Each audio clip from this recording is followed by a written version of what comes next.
There are no aliens. I had been writing this piece as an appendix to my forthcoming post on resisting the coming diabolical quantum leap. But as it took on a life of its own, I am now instead publishing it on its own as a forerunner, a preview perhaps, of that post. Indeed, part of the coming great deception will perhaps in some way involve the notion of aliens, this notion being used to persuade us to change our ways and beliefs. I am concerned that this great deception will be hastened with the imminent release of the US government's hitherto confidential UFO files. Their deadline was June of this year. And I'm equally concerned that many in the Vatican will do their utmost to promote this deception. It wouldn't be the first deception that many prelates in the Vatican have promoted lately, especially now that we have a Pope who has boasted that he would happily baptize Martians, and theologians in the Vatican giddy about the idea of aliens.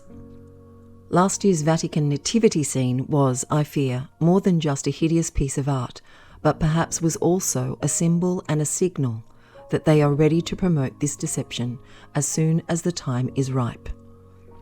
I mean, just look at it. This proposal to listen to the aliens, more evolved beings, they will be called by their mediators among our elite, however, if indeed it is offered, will be nothing other than a cover for the demons themselves to directly instruct the masses to a degree they can usually only attain with devoted Satanists themselves. It is, therefore, essential that we all right now realise that there are no aliens. That is, no extraterrestrial intelligent incarnate life.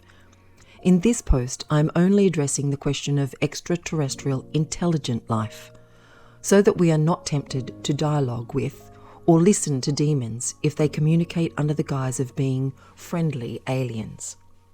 We already know that demons use any opportunity they can find to give camouflaged, destructive communications to unsuspecting souls who stray from realms of safety, e.g., people using Ouija boards or participating in seances. So there is no reason to suppose these demons won't likewise use modern society's fixation upon aliens to do the same thing. Now, I'm aware that there are no clear church dogmas expressly affirming that there are no extraterrestrials, so don't worry, I'm not accusing you of being a heretic if you believe they exist, but it is quite clearly implicit in church teaching. Read on to see why that is the case. The word human. The Church does, however, teach that all of humanity truly descended from the two literal and first humans, Adam and Eve. See, for example, Humani Generis. But human doesn't merely mean those who descend from Adam and Eve. Such a definition of the word human would render the aforementioned church teaching a mere trivial truism, an empty tautology. And we know that no church teachings are like that. Indeed, human has always been defined, in both Catholic theology and Catholic philosophy, as rational animal, that is, intelligent incarnate life. From this it follows that all rational animals are descendants of Adam and Eve, which in turn means that there are no extraterrestrials, at least no intelligent ones. If one protests, but human actually just means rational incarnate life on this particular planet, then the burden of proof rests upon that person. Nowhere that I know of has the Church defined human as necessitating that distinction.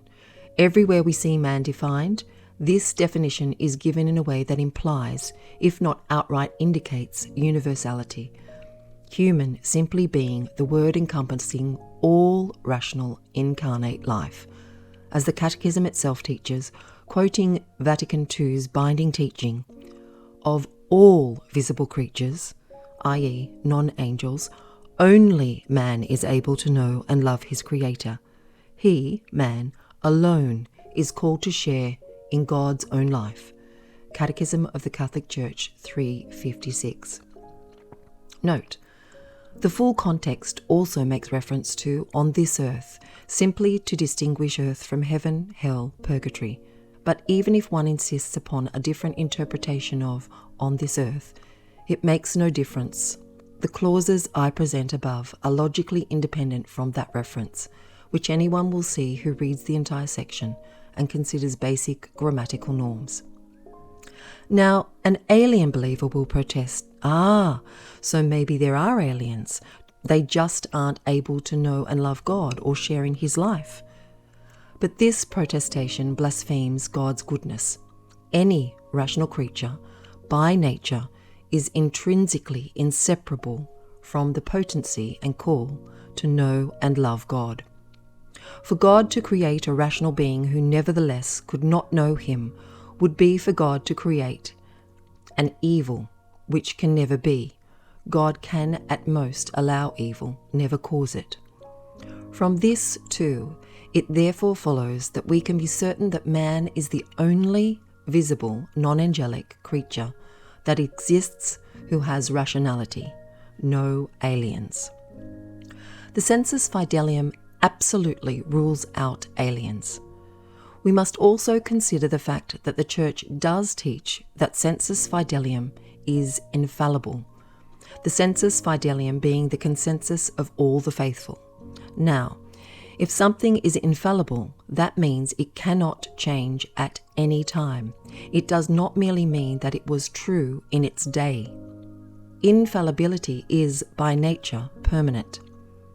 This means that the discoveries in, say, the year 2021 cannot possibly warrant conclusions that contradict what sensus fidelium held in the year 1300.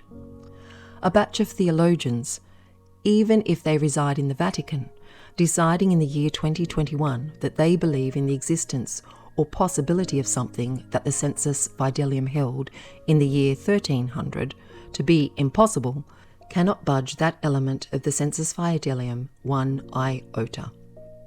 Up until the days of Galileo's discoveries and the concomitant, absurd but predictable assumption by the giddy, progress-crazed scholars of the times following that all of these newly observed planets and moons must have life on them, just like ours, more below, the sensus fidelium always held that human beings were the only intelligent incarnate life. I challenge anyone to find any meaningful amount of material from the millions of pages we have which derive from any point in the Church's history from 33 AD to 1500 AD that regards the proposition of extraterrestrial intelligent life, or any extraterrestrial incarnate life for that matter, seriously. I'm not holding my breath. Nota bene. No, Aquinas and the other scholastics did not hoist the possibility of aliens. More on that below. We are, therefore, stuck with that element of the sensus forever. Similarly, the Church, as far as I know, gives no clear and explicit dogmas that Christ was celibate, and yet we know with certainty that he was celibate, since this has always been an element of the sensus fidelium.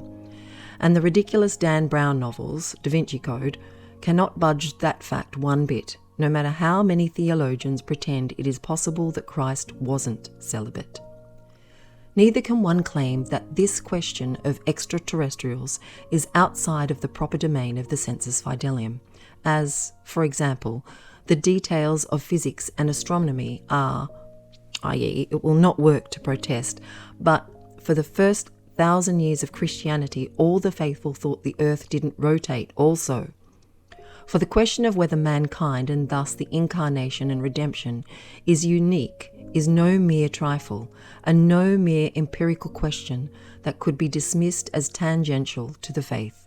Rather, it is a question that touches upon our fundamental understanding of the Creator's creation, our place within it, the meaning of the incarnation, the domain of redemption, and on the list goes.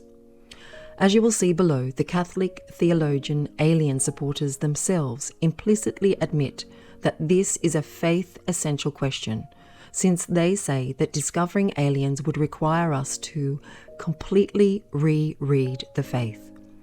Whether the Earth rotates, on the other hand, and other similar questions, has absolutely no effect on the faith.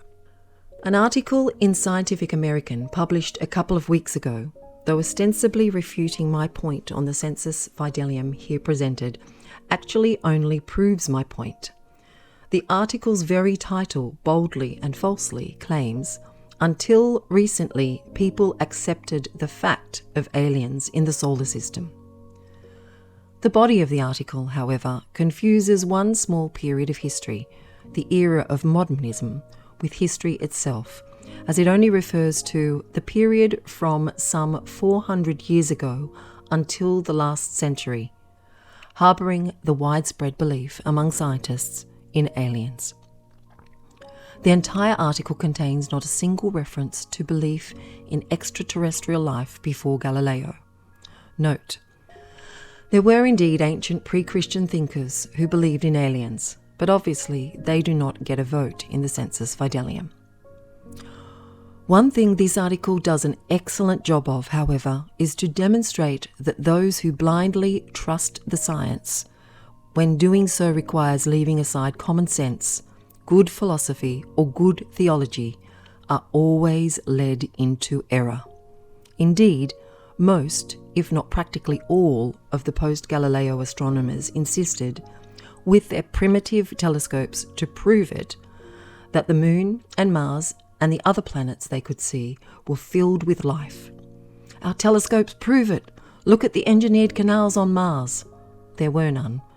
They would proclaim in the 1800s when telescopes were improved further still. Now the science clearly proved extraterrestrial life. The 18th century astronomer who discovered Uranus, William Herschel, insisted that not only were the planets populated with aliens, but so was the Sun. It has dark spots.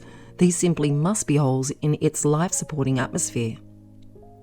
The 19th century astronomer and Enlightenment promoting Christian minister Thomas Dick went on to calculate that there were 50 billion aliens on Venus, 15 billion on Mars, 7 trillion on Jupiter, and 8 trillion on Saturn's rings. If you dared contradict these claims with philosophy or theology, then you were, of course, nothing but a rigid philosopher or a dogma-obsessed theologian who failed to acknowledge the superiority of science. These scientists had the evidence, after all. They had the telescopes, the calculations, and the advanced astronomy. Then came July 14th, 1965, when Mariner 4 sent us back photos and other observations of the surface of Mars during its flyby. No magnetic field, virtually no atmosphere, and nothing but a surface of dead rock. As the article there linked notes, there were, alas, none of the canals seen by astronomers in the late 19th or early 20th centuries, nor evidence of senders of messengers heard by Nikola Tesla or Guglielmo Marconi. Indeed, the hazy images of a barren, crater-strewn landscape ended speculation that Mars might plausibly be inhabited by higher life forms. Indeed, sometimes the vindication of good philosophy and theology takes centuries. Only months before these photos were obtained, the famous skeptic, probably atheist but at least agnostic, Carl Sagan insisted in a formal scientific paper that the present body of scientific evidence suggests that there is life on Mars. This was the case, Sagan continued, because of photometrically observed waves of darkening interpreted in terms of seasonal biological activity. Whoops, too bad Sagan saved his skepticism for God, whom anyone should easily be able to conclude with certainty, and even with reason alone, exists, instead of being skeptical about scientific conjectures. But remember, Sagan wasn't merely giving a personal opinion. Rather, he was representing a body of scientific evidence. Indeed, those waves on Mars had been observed for over 100 years. Well, the inferences drawn from that entire body of evidence were garbage. We now know those waves are just from dead dust moving around. Similarly, science itself will soon conclude that macroevolution was the biggest hoax in the history of science, despite the fact that the vast majority of scientists now believe it. It is, however, a much newer theory than the post-Galileo Martian life theories, which were annihilated 56 years ago, centuries after they were written. Of course, we never learn our lessons. Men of a given age almost invariably arrogantly regard our science as somehow by nature a different kind of thing than yesterday's science. One hears it said today, "Come on, it's 2021," which is no more meaningful than reminding one of which day of the week it is. Now we actually can allow science to overturn philosophy and theology. What utter myopia. Don't succumb to it. In my forthcoming post on resisting the coming diabolical quantum leap, I will be writing on a number of other areas in which we must be sure to never allow what the science says to undermine what we should know is true by faith and reason. A note on Aquinas and the scholastics. Those who do not understand how scholastic theology works are known to take certain considerations found in the writings of Aquinas and others, whether before or after him, and pretend that these great spiritual masters thought that there are or might be extraterrestrials. But that is false.